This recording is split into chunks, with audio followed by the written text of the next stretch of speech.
There was a man named Matt that went to the church to confess one of his most recent sins. He told the priest, "I am here to tell you my sins." He was all for it and said, "Go ahead." Matt, "Father, last night I almost cheated on my wife." Priest, "How so?"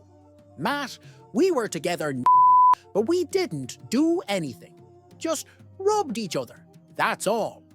Priest, "Rubbing together is the same thing as putting it in. For your sins you must never see that woman again, and put $50 in the donation box."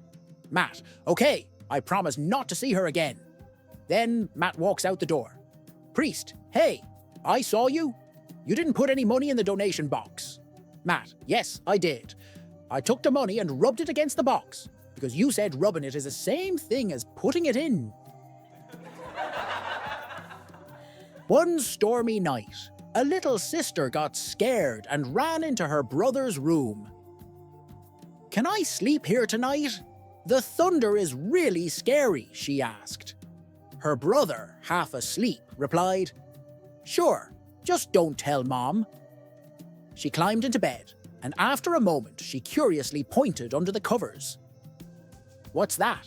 Her brother, still groggy, said, "Oh, that's my pet snake." "Can I pet it?" she asked. Sure, just be gentle and don't tell Mom," he mumbled before drifting off to sleep. The next thing he knew, he woke up in a hospital. Confused, he asked, "What happened?" His sister smiled and said, "I petted your snake, but when it spit at me, I bit its head off." On their wedding anniversary, the wife lay beside her husband in bed, staring at the ceiling. Softly, she said, "Imagine if I always listened to you, understood everything you said, and never argued with you." The husband went silent for a moment. Then, out of nowhere, he burst into laughter, so hard that he rolled out of bed and hit the floor. Shocked, the wife leaned over the edge and asked, "What's so funny?" Catching his breath, he wiped his eyes and said, "I can't even imagine that happening." One day, a priest is walking down the street and sees a little girl with a box. "What's in the box?" the priest asks. "Christian kittens," the little girl answers. Pleased, the priest smiles and continues on his way. A week later, the same priest is walking down the street with a nun when he sees the little girl and the box again. "Ask her what she has in the box," he says. "It's the cutest thing."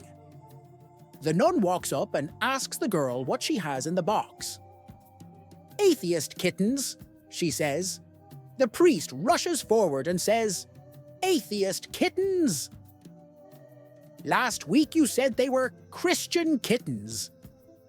"They were," she says. "Now their eyes are open." Teacher, "All right, class, I have a question for you. Let's see if anyone can answer." Little Johnny, "Bring it on, ma'am." Teacher, "Is football male or female?" Johnny smirked and said, "Female, of course. If 24 guys are running after it non-stop, there's no way it's male." An old man had been struggling in the bedroom for a while. He tried everything. Pills, oils, even Googled every possible solution. But nothing worked. One day, he confided in his buddy, who said, "I know a witch doctor who can fix this. Go see her." Desperate, the old man went straight to her. "I have just the thing," she said, handing him a potion. "Drink this. When you're ready, say 1, 2, 3, and boom, you'll be back in action. When you're done, your wife must say 1, 2, 3, 4, and that will return you to normal. But remember, you can only use this once, per full moon." Excited, he rushed home. That night, things started heating up. He confidently whispered, 1, 2, 3. And just like that, bam, he was standing at full attention like he was 18 again. Grinning, he turned to his wife, ready to go. She stared in amazement and said, "Wow, that looks great! But what did you say? 1, 2, 3, 4? One day, a young couple was having some fun in the bedroom when suddenly a bumblebee flew in through the window. At the worst possible moment, the bee flew right into the woman's peach. Panicked, they rushed to the doctor. After some thought, the doctor said, "I have a solution, but it's unconventional." The husband, desperate, agreed to anything. The doctor explained, "I'll apply honey to my tool and insert it gently. The bee should follow the scent and come right out." The wife, still in shock, just shouted, "Whatever, just do it." So the doctor proceeded with his plan, slowly at first. Then he went a bit deeper. Then, well, things escalated. The woman started trembling, moaning, and the doctor looked a little too focused. The husband, now fuming, yelled, "Wait a minute! What the are you doing?" The doctor, not missing a beat, replied, "Change of plan. I'm gonna drown the little As a little boy, I walked in on my parents, who had loved one night, and of course, my parents stopped and sent me back to bed. The next day, my dad tells me, "Don't worry, son, I wasn't hurting mommy. We were just trying to make you a little sister." So when I was young, I always wanted a pet.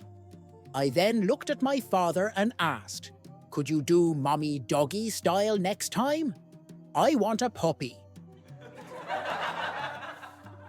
A couple decides they need a guard dog. The husband goes to a pet store and tells the employee, "I need a tough guard dog to protect our home." The employee grins and says, "I've got just the one for you." Then she brings out a Chihuahua. The guy looks confused. "A Chihuahua? I need a real guard dog, not a tiny barking bean." The employee smirks. "Oh, but this isn't just any Chihuahua. This is an attack Chihuahua." She points to a chair. "Attack Chihuahua, chair!" Boom! The tiny dog shreds the chair to splinters in seconds. The guy's jaw drops. "Whoa, that's insane! But I still don't know." The employee points at a table. "Attack Chihuahua, table! Bam!" The table is obliterated. The guy is sold. "Okay, I'm taking him." He brings the dog home, proud of his new guard dog, but his wife, not so impressed. "Are you serious? You bought a Chihuahua?" she yells. He grins. "But honey, this isn't just any Chihuahua. This is an attack Chihuahua." She rolls her eyes. "Attack Chihuahua, my And that's the last thing she remembers before the Chihuahua attacked. There was an old priest who got sick of all the people in his parish who kept confessing adultery. One Sunday, from the pulpit, he said, "If I hear one more person confess to adultery, I'll quit." Well, everyone liked him, so they came up with a code word. Someone had committed adultery would say they had fallen. This seemed to satisfy the old priest, and things went well until the priest died at a ripe old age. About a week after the new priest arrived, he visited the mayor of the town and seemed very concerned. The priest said, "You have to do something about the sidewalk in town. When people come to the confessional, they keep talking about having fallen." The mayor started to laugh, realizing that no one had told the new priest about the code word. Before the mayor could explain, the priest shook an accusing finger at the mayor and said, "I don't know what you're laughing about. Your wife fell 3 times this week." Lincoln, a young man, wanted to get his beautiful blonde wife, Lucy, something nice for their 5th wedding anniversary. So he decides to buy her a cell phone. She is all excited. She loves her phone, and he explains all the features on the phone. The next day, Lucy goes shopping. Her phone rings and it's Lincoln. "Hi, honey." He says, "How do you like your new phone?" And she replies, "I just love it. It's so small and your voice is clear as a bell. But there's one thing I don't understand though."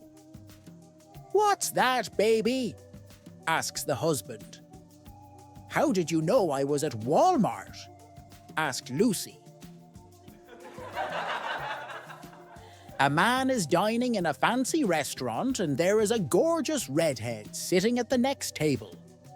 He has been checking her out since he sat down, but lacks the nerve to talk with her.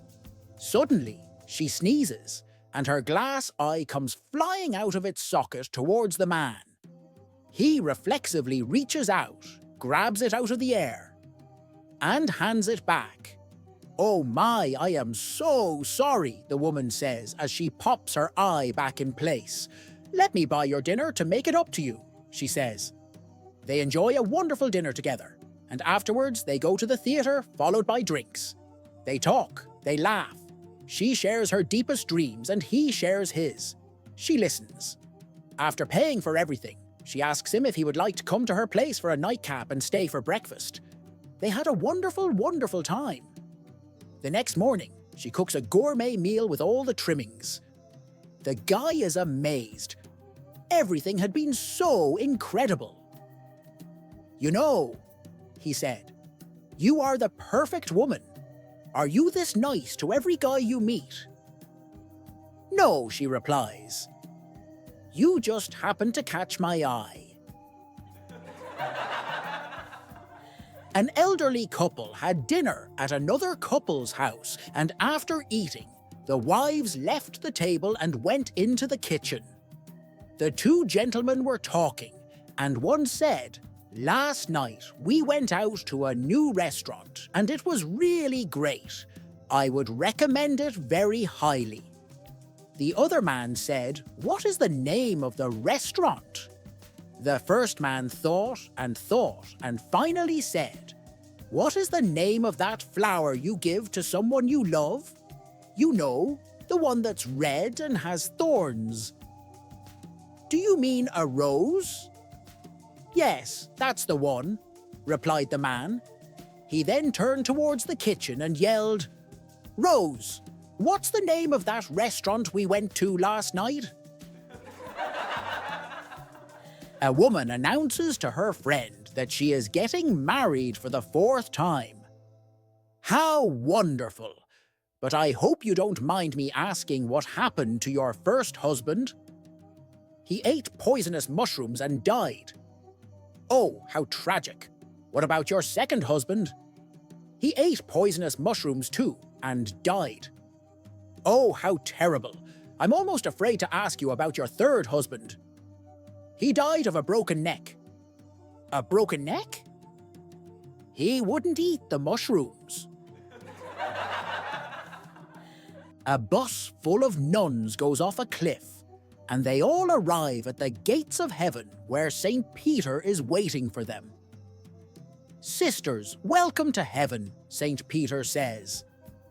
"Before I can let you in, I must ask each of you a single question." He turns to the first nun and asks, "Sister, have you ever touched a man?" "Well, there was this one time. I sorta touched one with the tip of my pinky finger," she admits. St. Peter nods. "All right, sister, dip the tip of your pinky in the holy water and you may enter." She does so and walks through the gates. He then turns to the second nun. "Sister, have you ever touched a man?" She hesitates. "Well, there was this one time. I held one for a moment." St. Peter says, "All right, wash your hands in the holy water, and you may enter." She does as instructed. Suddenly, there's a commotion as one nun tries to cut in front of the others. St. Peter frowns. "Sister Susan, what's the hurry?" She crosses her arms and says, "Well, if I have to rinse my mouth, I'd rather do it before Sister Mary sits in it." Chinese names. Annie Wan. Anyone. Caller. "Hello. Can I speak to Annie Wan?" "Anyone." Operator, Yes, you can speak to me. Caller. No, I need to talk to anyone. Anyone. Operator. You are talking to someone. Who is this? Caller. I'm someone. Someone. And I need to speak to anyone. Anyone. Urgently. Operator.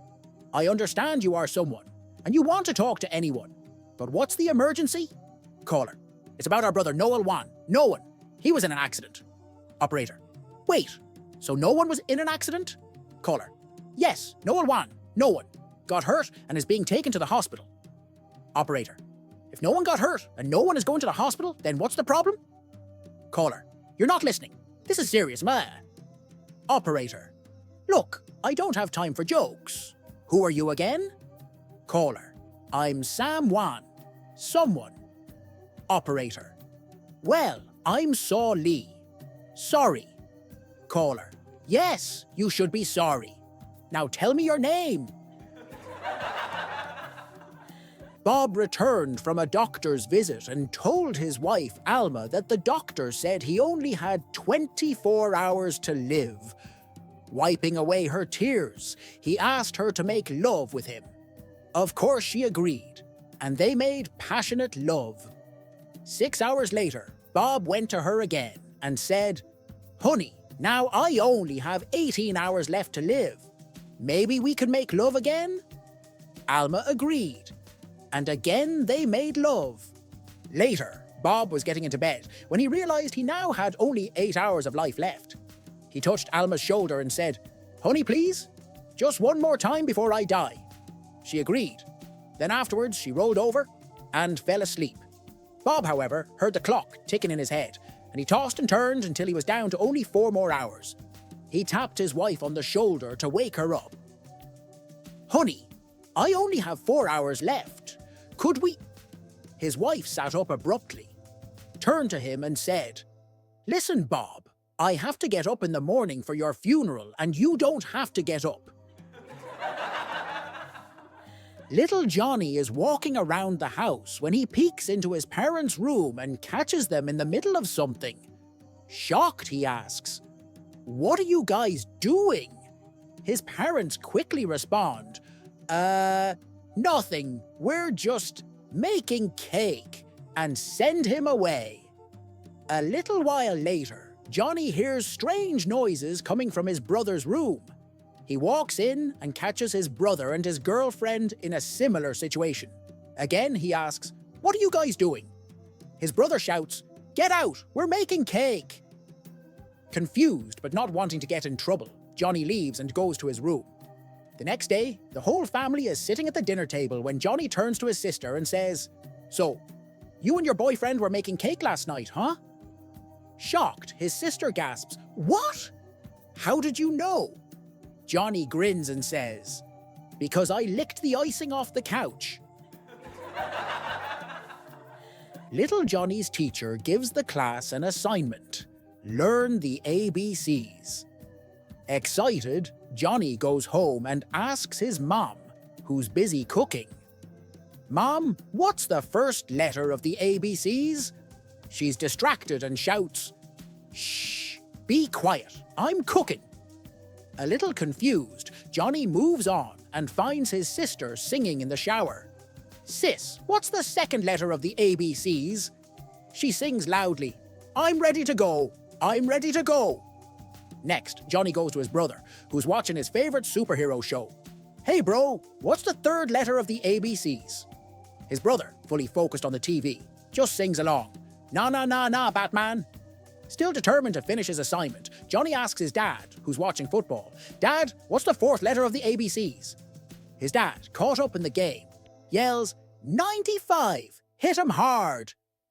Finally, Johnny goes to his grandma, who's baking in the kitchen. Grandma, what's the fifth letter of the ABCs?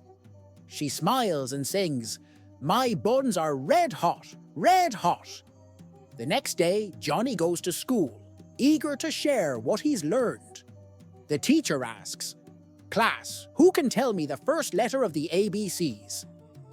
Johnny proudly raises his hand and shouts, Shh! Be quiet, I'm cooking. The teacher looks surprised. "Johnny, do you want to go to the principal's office?" Johnny grins and sings, "I'm ready to go. I'm ready to go," as he marches out. At the principal's office, she sighs and asks, "All right, young man, what's your name?" Johnny confidently responds, "Na na na na, Batman." The principal, getting frustrated, says, "That's it. How many days of detention do you want?" Johnny, now fully in character, yells, "95, hit 'em hard," and sprints out of the office shouting, "My buns are red hot, red hot." A bakery owner hires a young female clerk who likes to wear very short skirts and thong panties. One day, a young man enters the store, glances at the clerk and at the loaves of bread behind the counter. Noticing her short skirt and the location of the raisin bread, he has a brilliant idea. "I'd like some raisin bread, please," the man says. The clerk nods and climbs up a ladder to reach the raisin bread located on the very top shelf. The man standing almost directly beneath her is provided with an excellent view, just as he thought. When she descends the ladder, he decides that he had better get 2 loaves, as he is having company for dinner. As the clerk retrieves the second loaf of bread, one of the other male customers notices what's going on and requests his own loaf of raisin bread. After many trips, she is tired, irritated, and begins to wonder, why the unusual interest in the raisin bread? Atop the ladder one more time, she looks down and glares at the men standing below. Then she notices an elderly man standing amongst the crowd. Thinking that she can save herself a trip, she yells at the elderly man, "Is it raisin for you too?" "No," stammers the old man, "but it's quivering a little." Her first love abused her with his fists. The second one ran away. The third one completely failed in bed.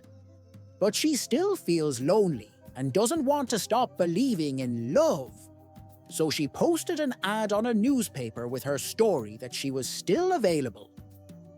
A few days later, she heard the doorbell ring. She opens up the door, and a man with no arms and no legs showed. He says, "Hi, I saw your ad. I was hoping I could be your new boyfriend." The woman was confused.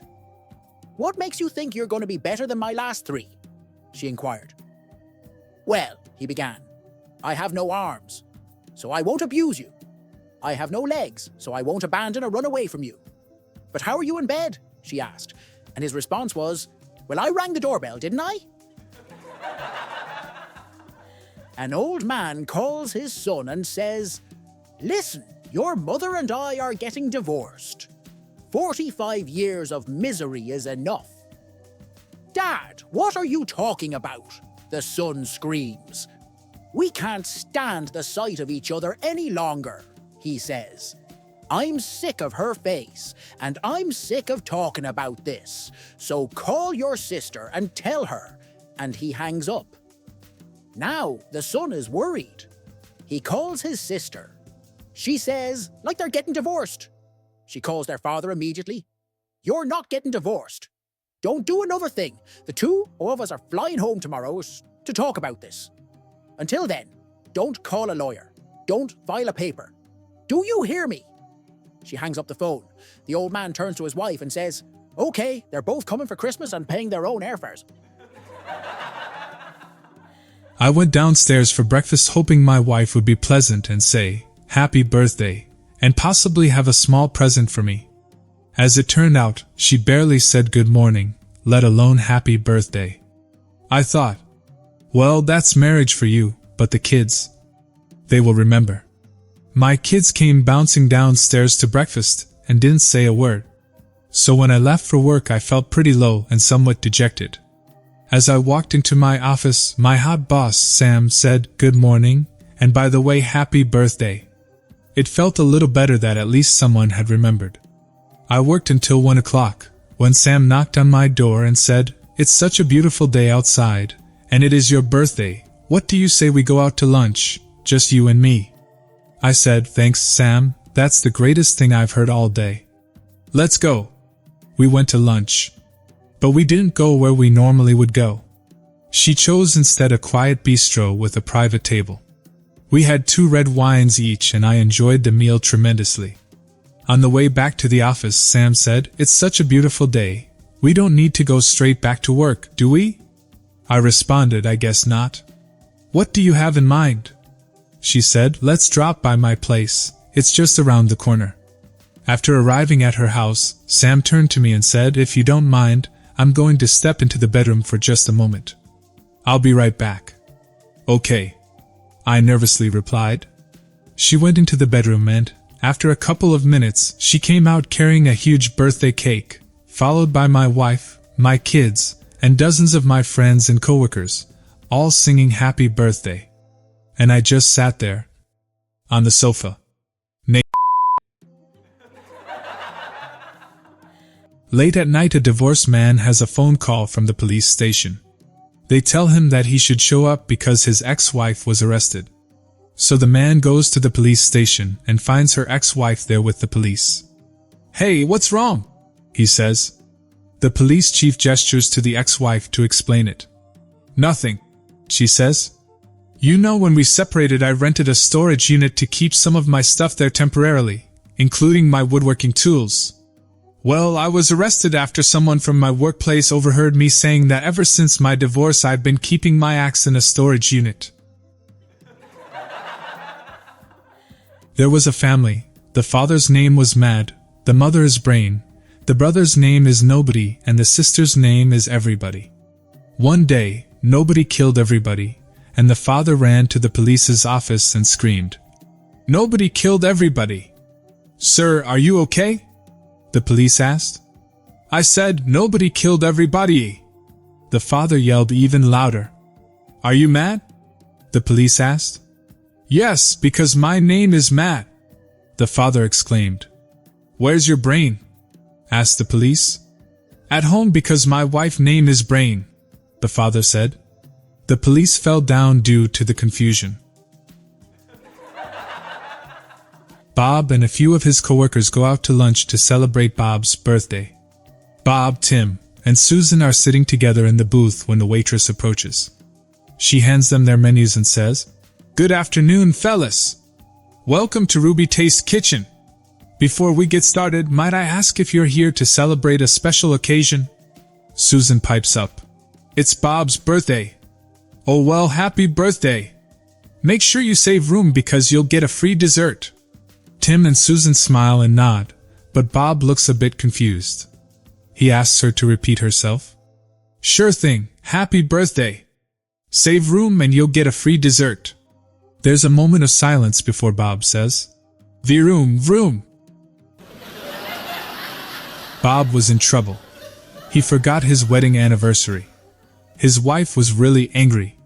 She told him, "Tomorrow morning, I expect to find a gift in the driveway that goes from 0 to 206 seconds, and it better be there."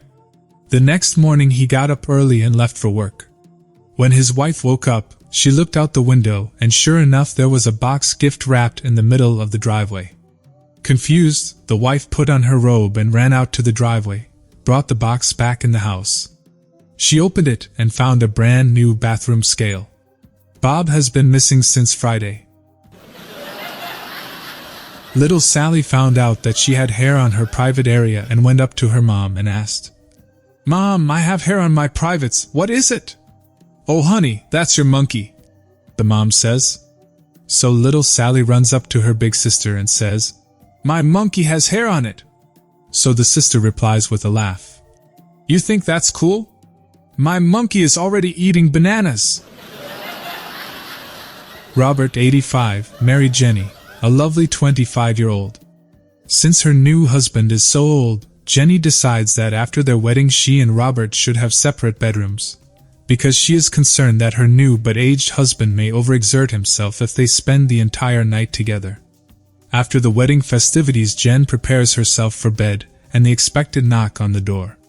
Sure enough, the knock comes, the door opens, and there is Robert, her 85-year-old groom, ready for action. They unite as one. All goes well. Robert takes leave of his bride, and she prepares to go to sleep. After a few minutes, Jenny hears another knock on her door, and it's Robert. Again, he is ready for more action. Somewhat surprised, Jenny consents for more coupling. When the newlyweds are done, Robert kisses his bride, bids her a fond good night, and leaves. Jenny is set to go to sleep again, but you guessed it, Robert is back again, rapping on the door, and is as fresh as a 25-year-old, ready for more action. Once more they enjoy each other. But as Robert gets set to leave again, his young bride says to him, "I am thoroughly impressed that at your age you can perform so well and so often. I have been with guys less than a third of your age who were only good once. You are truly a great lover, Robert." Robert, somewhat embarrassed, turns to Jenny and says, "You mean I was here already?" Two boys came home for dinner late, and their mother asked, "Where have you boys been?" One of them replied with, "We were all over the neighborhood, we're mailmen now." Their snobby teen sister said, "Well, you're not real mailmen use real letters." Then one of the boys said, "Actually, we used real letters, we found a whole box of them under your bed." Bob and Martha have been married for 15 years. Each and every morning of those 15 years, Bob has woken up, farted loudly and proudly, rolled over onto his back and got out of bed to go to work. And each and every morning for those 15 years, Martha has said to him disgustedly, "One of these days, you're gonna fart your guts out." But this has had no effect on Bob, as he has continued merrily with his routine each morning. Martha is totally fed up with this, and then one Thanksgiving morning when she got up early to get things ready, she got an idea while preparing the turkey. Before Bob got up, she crept upstairs and placed the turkey innards in his pajama bottoms, giggling to herself as she did so. A little later that morning, Bob woke up and went through his usual morning ritual with glee. Martha heard a scream as Bob jumped out of bed and ran into the bathroom. She laughed to herself, but when Bob didn't reappear from the bathroom for a long time, she started to get concerned. So she ran upstairs and was just about to knock on the bathroom door, when Bob opened it and came out, pale as a ghost. He said, "You were right, honey, you were right.